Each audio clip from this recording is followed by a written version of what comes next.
Bienvenue pour cette nouvelle séquence des paroles de la vie éternelle avec Marc Joseph. Nous sommes aujourd'hui le 2 octobre 2023. 2 octobre 2023, je suis encore venu te dire ce matin que ce jour est pour toi un jour de grâce, un jour de bénédiction. Pourquoi? Parce que la promesse de Jésus-Christ est encore valable pour toi quand il dit « Je suis avec toi tous les jours jusqu'à la fin du monde ». Regarde autour de toi. Si le monde existe, dis-toi que la promesse de Jésus-Christ est là pour toi, il est avec toi. Parce qu'il a dit jusqu'à la fin du monde. Si tu regardes le matin, tu te lèves le matin, tu vois que le monde n'est plus, alors tu sauras que Jésus-Christ n'est plus avec toi. Mais c'est que toi, tu seras déjà avec lui dans son royaume. Donc ça n'arrivera jamais. Aujourd'hui, le 2 octobre, c'est un jour de grâce avec Jésus-Christ dans ta vie. Et souviens-toi, et n'oublie jamais cela. Pourquoi? Parce que dans ta journée, tu peux avoir certainement des moments de joie, de bonheur, mais aussi des moments de peine, des moments difficiles. Il faut que tu saches que même dans ces moments dits difficiles, Jésus-Christ est quand même avec toi.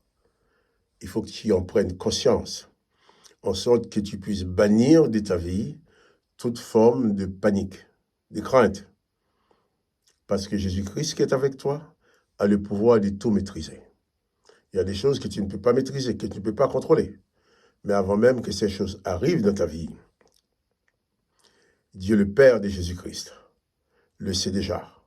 Et il prévoit toujours pour toi une porte de sortie. Tu t'en sortiras toujours parce que Jésus-Christ est avec toi. Quels que soient les événements que tu as à vivre, quelle que soit la situation dans laquelle tu te trouves maintenant, quelle que soit la peine que tu puisses avoir, dis-toi, tu parviendras toujours à t'en sortir parce que Jésus-Christ est avec toi. Pour cela, il faut que tu en prennes conscience. Et ce n'est pas parce que tu es meilleur qu'un autre, ce n'est pas parce que tu as des mérites, mais je dis bien c'est un jour de grâce. Ce n'est pas un jour de commerce, ce n'est pas un jour où tu vas avoir quelque chose au rabais, mais c'est un jour de grâce. Un jour où Jésus-Christ est avec toi dans toute la plénitude de sa grâce. L'apôtre Paul va écrire, c'est par la grâce que vous êtes sauvés, par le moyen de la foi. Ce n'est point par les œuvres, mais tu es sauvé par la grâce. Tout ce que Jésus-Christ peut te donner, c'est le produit de sa grâce. Si tu pries et Dieu exauce ta prière, c'est parce qu'il te fait grâce. Si tu es malade et la prière te guérit, c'est par la grâce. L'apôtre Paul va bien dire, ce n'est point par les œuvres, afin que personne ne se glorifie. La bénédiction de Dieu, la présence de Christ, ne se vendent pas et ne s'achètent pas. Ce n'est pas une histoire d'argent. Et à chaque fois que vous rencontrez quelqu'un qui vous dit qu'il va prier pour vous, mais vous devez lui donner de l'argent, il faut refuser. Ne permets jamais à ces gens-là de poser la main sur toi. Parce que ces gens qui demandent de l'argent pour t'imposer la main et prier pour toi ou pour te donner une prophétie, ces gens-là n'ont pas l'esprit de Christ en eux. Je dis bien. Jésus-Christ a dit, tu as reçu gratuitement, tu donnes gratuitement. Tu es un serviteur de Christ au service des hommes. Si quelqu'un te dit, il va prier pour toi, mais il faut que tu payes la prière. Sache que cette personne-là est remplie d'esprit, certainement, mais pas de l'esprit de Jésus-Christ. Parce que l'esprit de Jésus-Christ ne te demandera jamais de payer une prière ou de payer une prophétie. Et malheureusement, il y a beaucoup de gens qui se baladent dans le monde pour ramasser de l'argent. Ce sont des collecteurs de fonds. Ils sont là pour ramasser de l'argent et ils vont profiter des croyants pour les dire, écoutez, donnez de l'argent pour que vous soyez bénis. Jésus-Christ n'a jamais vendu sa bénédiction. La bénédiction de Jésus-Christ, c'est toujours la grâce. Et dans la grâce, il n'y a aucune notion de mérite. Il n'y a rien à payer. Si Jésus nous dit qu'il faut donner gratuitement, il dit même, quand nous aurons tout fait, dites que nous sommes des serviteurs inutiles. Donc, si quelqu'un veut monnayer sa prière, sache que cette personne, même s'il prononce le nom de Jésus-Christ, il ne vient pas au nom de Jésus-Christ. Parce que Jésus-Christ n'a jamais demandé de monnayer la prière, de monnayer, de se faire payer pour une prière. Ça, c'est scandaleux. Hein? Donc, j'ai dit cela et je le répéterai souvent. Si quelqu'un te dit qu'il faut lui payer pour qu'il prie pour toi, prends la fuite. Parce qu'il va mettre sa main sur toi. Ce n'est pas l'esprit de Christ qui va mettre sur toi. Il va mettre un autre esprit. Parce que l'esprit de Jésus-Christ, c'est l'esprit de la grâce. Dans la grâce, il n'y a pas de paiement. Il n'y a rien à payer. On reçoit, on dit merci, on glorifie le Père.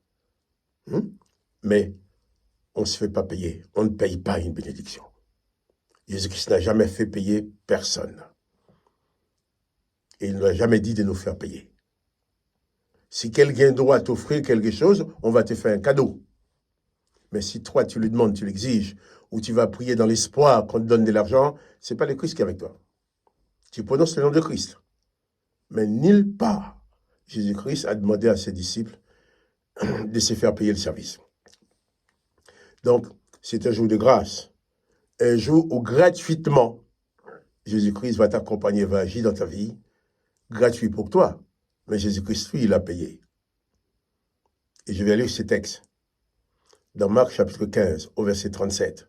Oui, Jésus a payé le prix de notre salut, le prix de la grâce. C'est gratuit pour nous, mais Jésus-Christ a déjà payé.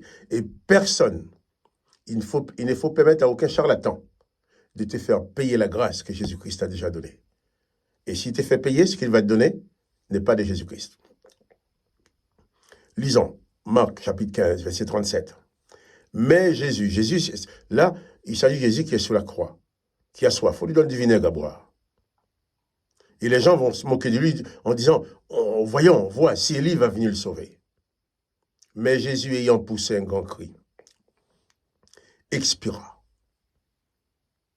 Nous avons parlé hier de tous les gens qui se moquaient de Jésus, toute la torture, toute la moquerie qu'il a subie. Et même ceux qui étaient crucifiés à côté de lui, qui l'insultaient, qui l'injuriaient. Jésus n'a jamais prononcé un mot de malédiction. Jésus n'a jamais demandé de payer quoi que ce soit. Il a dit au brigand, aujourd'hui même, tu seras avec moi. Il n'a pas dit au brigand, eh bien, donne déjà l'argent que tu as.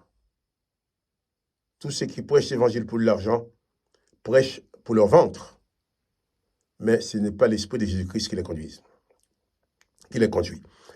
Je vais lire. Marc 15, verset 37. Mais Jésus, ayant poussé un grand cri, expira. Le voile du temple se déchira en deux, depuis le haut jusqu'en bas. Le centenier qui était en face de Jésus, voyant qu'il avait expiré de la sorte, dit, assurément, cet homme était le Fils de Dieu. Le centenier qui était là, qui a dirigé les opérations de crucifixion, il a vu mourir Jésus. Et je crois que ce centenier, ce n'était pas la première fois qu'il organisait la crucifixion des bandits, des criminels. Mais il n'a jamais vu un criminel mourir comme Jésus. Les brigands à côté mouraient, sont morts en insultant Jésus, sauf l'un qui a dit, mais Seigneur, aie pitié de nous, souviens-toi de nous. Mais le comportement de Jésus a certifié sa filiation avec le Père. Même les centeniers qui étaient là pour son service, qui étaient là pour diriger les opérations, qui a pris soin de crucifier Jésus, qui a pris soin de mettre à mort Jésus et les deux autres malfaiteurs. Lui, il a compris. Il a vu Jésus dans la souffrance. Il a vu Jésus dans la douleur. Il a vu que dans cette souffrance, dans cette douleur, Jésus n'a pas réagi comme tout le monde. Il a vu que dans cette circonstance-là, que ce Jésus n'était pas un homme comme les autres.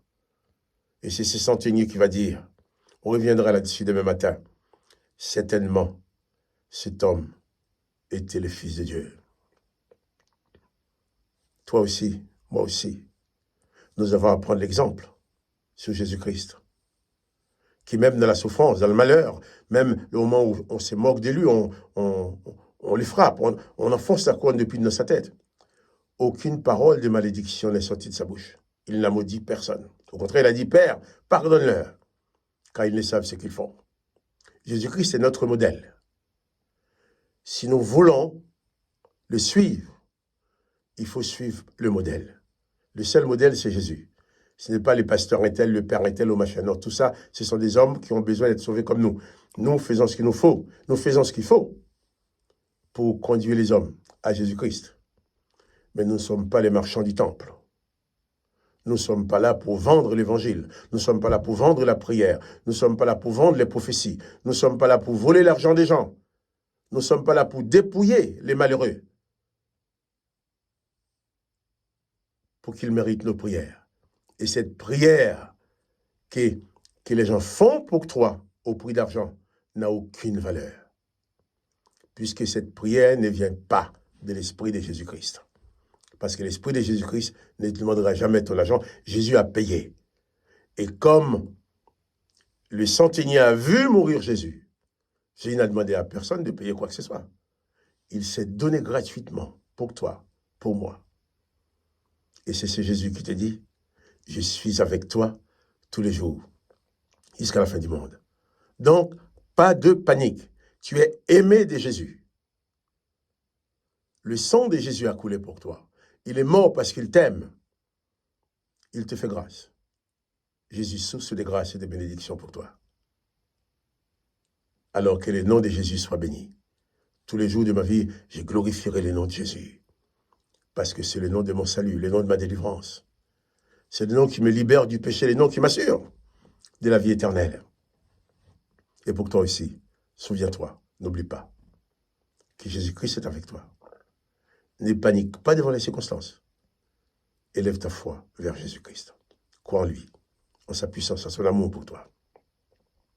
Et n'oublie pas de mettre les petits coups de pouce pour dire que tu aimes la vidéo. Si tu l'aimes, bien sûr. On souhaite qu'elle soit proposée, qu'elle soit plus facilement proposée aux autres. Que le nom de Jésus-Christ soit béni. Que toi aussi tu sois béni. Mais souviens-toi bien, pas de panique. Aujourd'hui, c'est un jour de grâce avec Jésus-Christ. Sois donc béni.